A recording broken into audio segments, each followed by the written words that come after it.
Captain America brave new world Anthony ম্যাকিকে নতুন captain America Sam Wilson হিসেবে পরিচয় করিয়ে দেয়, যা ক্ষমতা, দায়িত্ব এবং জাতিগত বিষয়বস্তু নিয়ে রাজনৈতিকভাবে অভিভূত। জুলিয়াস ওনাহো পরিচালিত এই ছবিটি 2 দশকেরও বেশি সময় ধরে মার্ভেলের কল্পকাহিনীকে এমন একটি গল্পে রূপান্তরিত করার চেষ্টা করে যা সমসাময়িক বিষয়গুলির সাথে অনুরণিত হয়। কাহিনীটি স্যাম উইলসনের প্রথম কৃষ্ণাঙ্গ ক্যাপ্টেন আমেরিকার ভূমিকা নিয়ে লড়াইয়ের উপর কেন্দ্রীভূত।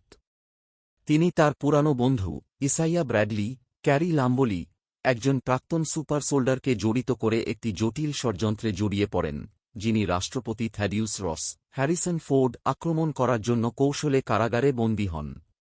আখ্যানটি গভীর রাষ্ট্রীয় মানসিক নিয়ন্ত্রণ, অন্যায্য কারাবাস এবং আন্তর্জাতিক রাজনীতি অন্বেষণ করে, বিশেষ করে সেলেস্টিয়াল দ্বীপ থেকে বিরল ধাতব অ্যাডামেন্টিয়াম বিতরণ সম্পর্কিত।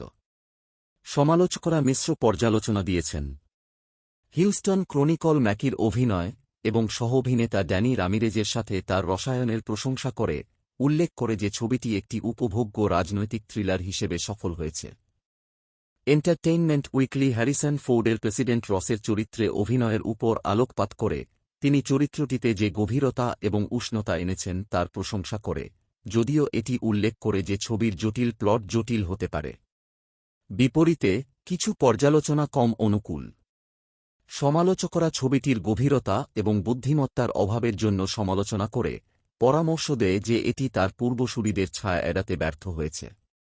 অ্যাসোসিয়েটেড প্রেস ছবিটিকে মার্ভেল সিনেমাটিক ইউনিভার্সে একটি নিষ্প্রভ সংযোজন হিসাবে বর্ণনা করে, দুর্বল স্ক্রিপ্টিং এবং সম্পাদনাকে উল্লেখযোগ্য ত্রুটি হিসাবে উল্লেখ করে। পর্যালোচনা সমষ্টিবিদ রটেন টমেটোসের মতে, ছবিটি সমালোচকদের কাছ থেকে 5.1 অনুমোদন রেটিং পেয়েছে, গড রেটিং 5.610। মেটাক্রিটিক 100 এর মধ্যে 4.3 স্কোর করেছে, যা মিশ্র বা গড নির্দেশ করে।